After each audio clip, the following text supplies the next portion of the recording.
আসসালামু আলাইকুম। গাজীপুর সরকারি মনসুর আলী কলেজের সুপ্রিয় শিক্ষার্থীগণ, আশা করি তোমরা ভালো আছো। আমাদের প্রিন্সিপাল স্যারের উদ্যোগে আমরা একটু অনলাইন ক্লাসের ক্লাস নেওয়ার চেষ্টা করছি। আশা করি তোমরা উপকৃত হবে। তো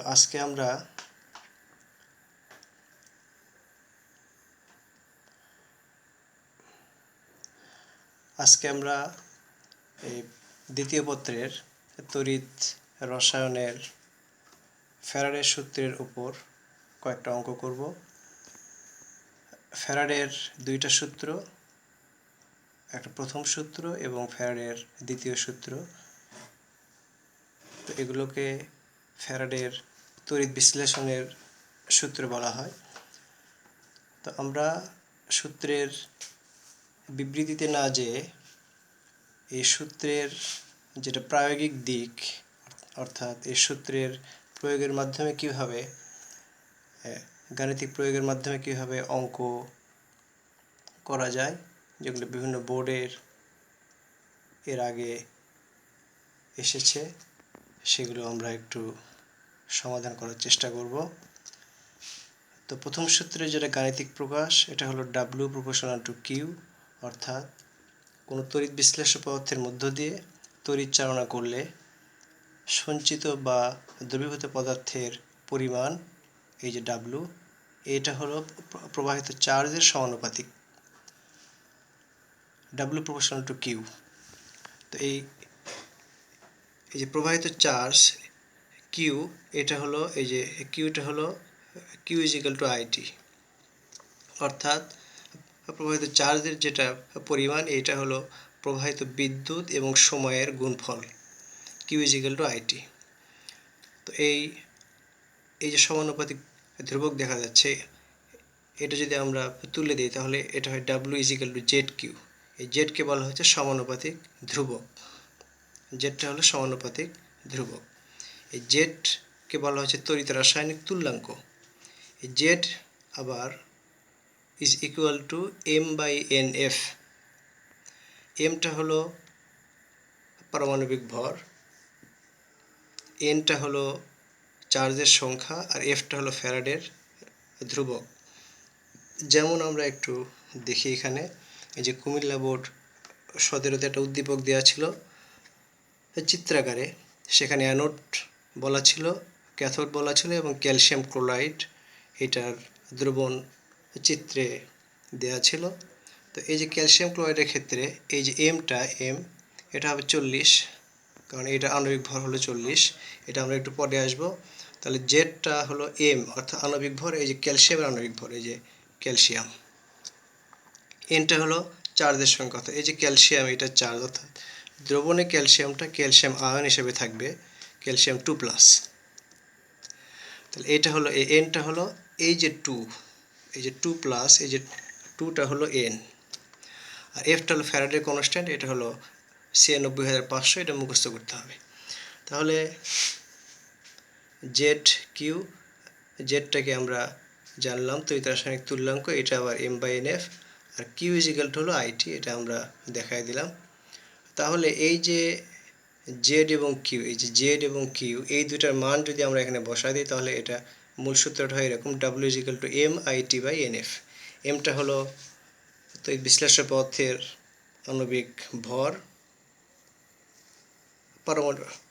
আণবিক ভর, আর হলো যে আইটা হলো প্রবাহিত তড়িতের পরিমাণ, টিটা হলো সময়, অবশ্যই সেকেন্ডে, এনটা হলো চার্জের সংখ্যা, আর এফটা হলো ফ্যারাডের কনস্ট্যান্ট বা ফ্যারাডের ধ্রুবক। তাহলে এটার ক্ষেত্রে তাহলে আমরা যদি আসি, তাহলে এই যে এই অঙ্কে আমরা আসি যে কুমিল্লা বোর্ড 17তে আসছে, এখানে অ্যানোড ছিল, ক্যাথোড ছিল, আমরা একটু আগে বললাম। প্রশ্নে বলা ছিল যে কোষে 10 মিনিট ধরে 5 অ্যাম্পিয়ার বিদ্যুৎ চালনা করলে ক্যাথোডে সঞ্চিত পদার্থের পরিমাণ কত। তাহলে আমরা যদি এই সূত্রটা এখানে প্রয়োগ করি, তাহলে আমরা দেখব যে 10 মিনিট এটা হলো সময়, অর্থাৎ টিটা দেয়া আছে 10 মিনিট, তাহলে আমরা যদি লিখি এই অঙ্কের ক্ষেত্রে টি ইজিক্যাল টু হলো 10 মিনিট 10 মিনিট আমরা সংক্ষেপে এম লিখি 10 মিনিট, কিন্তু আমাদের সেকেন্ডে নিতে হবে কারণ সবগুলো ইউনিট একক এসআই এককে কনভার্ট করে নিতে হবে। তাহলে 10 মিনিট ইজিক্যাল টু হলো 10 60 সেকেন্ডে 1 মিনিট, তাহলে 10 ইন্টু 60 ইজিক্যাল টু হলো 600 সেকেন্ড 600 সেকেন্ড। তাহলে আমরা মিনিটকে সেকেন্ড করে নিলাম। আচ্ছা, এরপরে টিটা আমরা পেয়ে গেলাম, এটা আমরা পেয়ে গেলাম। এর 5 অ্যাম্পিয়ার, অর্থাৎ এই যে আইটা আমরা পাচ্ছি আই ইজিক্যাল টু হলো 5 অ্যাম্পিয়ার, হলো 5 অ্যাম্পিয়ার। আর লেখার দরকার নেই, আমরা এখানে অ্যাম্পিয়ার অ্যাম্প 5 অ্যাম্পিয়ার। আচ্ছা, এরপরে হলো যে এমটা আমরা পেলাম, না এমটা এখনো পাই নাই, ইউজ করে দেই।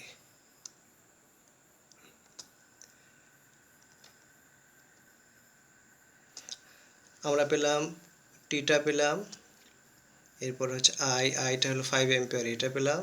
বাকি থাকলো এমটা হলো এই যে যেহেতু বলছি ক্যালসিয়াম ক্লোরাইড, তার মানে এই যে এই ক্যালসিয়াম ক্লোরাইডটা দ্রবণের মধ্যে ক্যালসিয়াম আয়ন হিসেবে থাকবে। তাহলে সঞ্চিত পদার্থ যেটা, এটা হবে ক্যালসিয়াম আয়নটা। এটা এই ক্যালসিয়ামের পারমাণবিক ভর হলো 40, তাহলে এম ইজিক্যাল টু হবে 40, m ইজিক্যাল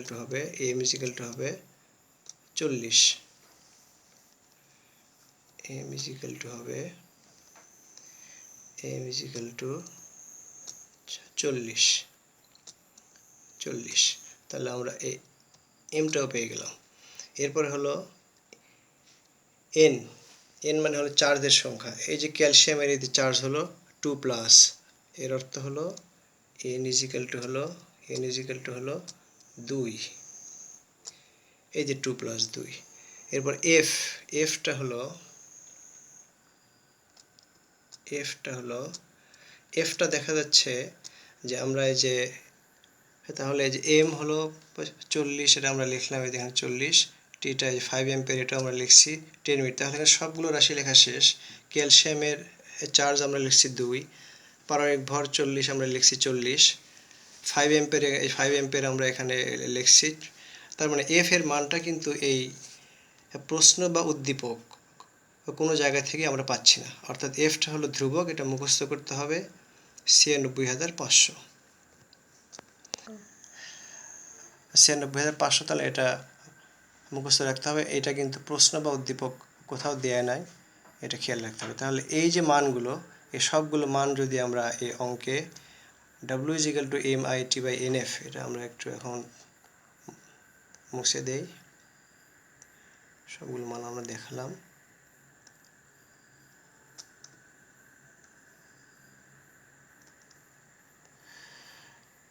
এক্ষেত্রে এখন আমরা মানগুলো যদি বসায় দেই, তাহলে W এর মানটা পাবো, W ইজিক্যাল টু হবে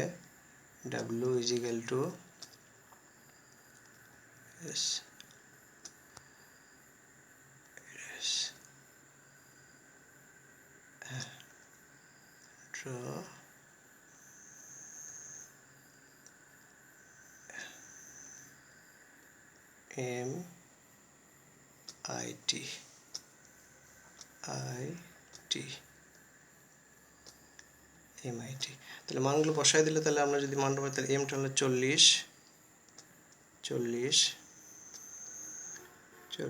ইন্টু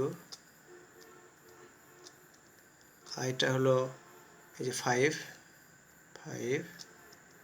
ইন্টু টিটা হলো 660 ইন্টু 10, 600 ডিভাইডেড বাই এনটা হলো 2 ইন্টু এফটা হলো 96,500। মানগুলো যদি আমরা সবগুলো বসায় দেই, তাহলে মানটা আসবে এরকম 0.622 গ্রাম, 62 গ্রাম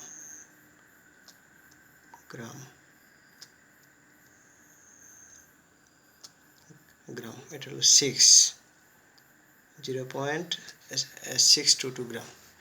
তাহলে এটা হলো যে সঞ্চিত পদার্থের পরিমাণ, অর্থাৎ W হলো 0.622 গ্রাম, এটাই উত্তর। এখন এই একই সূত্র দিয়ে আমরা 1 থেকে 6 পর্যন্ত অঙ্কগুলো একটু জাস্ট আমরা সংকেত দিব, অর্থাৎ একটু হিন্ট দিব। তোমরা সংকেত অনুযায়ী তোমরা বাসায় এগুলোর উত্তর আশা করি বের করবে। খুবই সহজ অঙ্ক, আমরা একটু দেখায় দিচ্ছি। চিটাগাং বোর্ড 17তে বলা ছিল, চিত্রে দেওয়া ছিল অ্যানোড, ক্যাথোড, জিঙ্ক আয়ন দেওয়া ছিল, নাইট্রেট 6.2 অ্যাম্পিয়ার। প্রশ্নে বলা ছিল দ্রবণের মধ্য দিয়ে কতক্ষণ বিদ্যুৎ প্রবাহিত করলে ক্যাথোডের ভর 1 গ্রাম বৃদ্ধি পাবে। এখানে বলা ছিল সঞ্চিত পদার্থের পরিমাণ কত। আমরা একটু এটা করে দেই। এখানে প্রশ্নে বলা ছিল সঞ্চিত পদার্থের পরিমাণ কত। এই যে এইটা, অর্থাৎ এইটা W = হোয়াট, আর এখানে বলা হচ্ছে যে কতক্ষণ, অর্থাৎ প্রশ্নে যেটা চাওয়া হচ্ছে সেটা হলো T = what.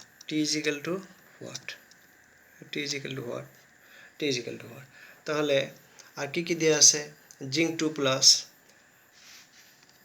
6.2 ampere R 1 gram.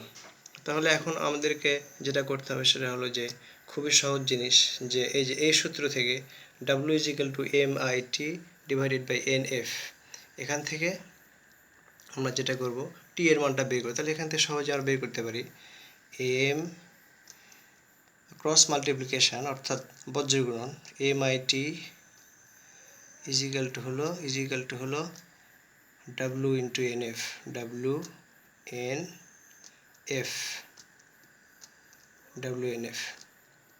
NF। সেখান থেকে আমরা যদি আসি যে T হবে WNF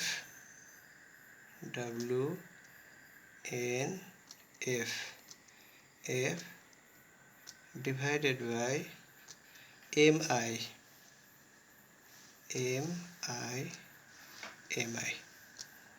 এখন আমরা দেখব যে এখানে এই যে মোট 5টা রাশি T যেহেতু আমাদের এখানে চাওয়া হচ্ছে, তাহলে এই 5টা রাশির প্রত্যেকের মান যদি আমরা এখানে বসায় দিই তাহলে T এর মানটা পাবো। আমরা দেখব যে 5টা রাশি আমরা কিভাবে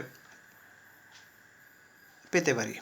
প্রথমে আসি W, এটা হলো যে চার্জের পরিমাণ, এই যে 1 গ্রাম বৃদ্ধি পাবে। তাহলে এখানে আমরা যদি বলি যে তাহলে W হবে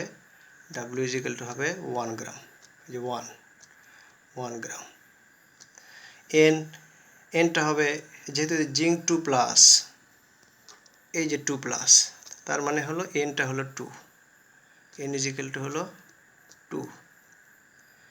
F আগের মতোই 96,500, এটা মুখস্থ রাখতে হবে। F হলো 96,500 কুলম্ব আর কি, একক। আর তারপরে যে Mটা হলো আণবিক ভর, জিঙ্কের আণবিক ভরটা এখানে বসায় দিতে হবে, আর এই আইটা হলো প্রবাহিত তড়িতের পরিমাণ, এই যে 6.2 অ্যাম্পিয়ার। তাহলে এই আর জিঙ্কের আণবিক ভর, এটা হলো যে ওই পর্যায়সারণীর যেটা চার্ট, এটার হলো পারমাণবিক সংখ্যা হলো 29। তাহলে 29 দুকোনো হচ্ছে যে কাছাকাছি আসবে, ওটার দ্বিগুণ করলেই একটু কম বেশি হতে পারে। সেই মানটা যদি আমরা এখানে বসায় দিই তাহলে এই T এর মানটা আমরা বের করতে পারবো। সেক্ষেত্রে এককটা হবে আমরা এখানে উত্তরটা লিখব না, আমরা এখানে ব্ল্যাঙ্ক রেখে দেব, ফাঁকা, এত সেকেন্ড। তোমরা মানগুলো সব এখানে বসায় দেবে, দিয়ে এই মানটা কত আসে সেকেন্ডে নিতে হবে, সেই মানটা বের করবে। তাহলে আমরা এই উপরের দুইটাই যদি আমরা মুছে দিয়ে মুছে দেওয়ার দরকার নেই, আমরা 3 নম্বরে চলে আসি। 3 নম্বরে বলা হচ্ছে, এটা মাদ্রাসা বোর্ড 17তে আসছে। এখানেও একটা চিত্র দেওয়া ছিল, অ্যানোড, ক্যাথোড, অ্যামিটার, তড়িৎ-উৎস, সিলভার নাইট্রেট, জমাকৃত সিলভার ধাতু ক্যাথোডে, আর সিলভারের পারমাণবিক ভর এখানে 107.87 দেওয়া আছে। খেয়াল রাখতে হবে যে এই যে আগের অঙ্কে কিন্তু এখানে পারমাণবিক ভর যেটা জিঙ্কের কিন্তু দেয়া নাই, কিন্তু এখানে কিন্তু এই যে পারমাণবিক ভর কিন্তু দেয়া আছে, এই যে। তো এক্ষেত্রে আমরা যদি 1 এবং 2 অঙ্কের সাথে একটু মিলাই নেই, তাহলে আমরা দেখব যে W = এই যে এই W = MIT/NF, MIT/NF। তাহলে আমরা যদি এখানে লিখি যে কী পরিমাণ সিলভার সঞ্চিত হবে, যে কী পরিমাণ সিলভার, অর্থাৎ কি চাচ্ছে, W চাচ্ছে, W = হোয়াট। তাহলে এই 1 নম্বরের মতোই এই অঙ্কটা 1 নম্বর, অর্থাৎ এখানে এই যে সঞ্চিত পদার্থের পরিমাণ কত, W = হোয়াট। এখানেও চাচ্ছে ক্যাথোডে কী পরিমাণ সিলভার সঞ্চিত হবে, অর্থাৎ W = হোয়াট। তাহলে এই 1 নম্বরের মতো আমরা যাই, 1 নম্বরটা তাহলে আমরা এগুলো মুছে দেই।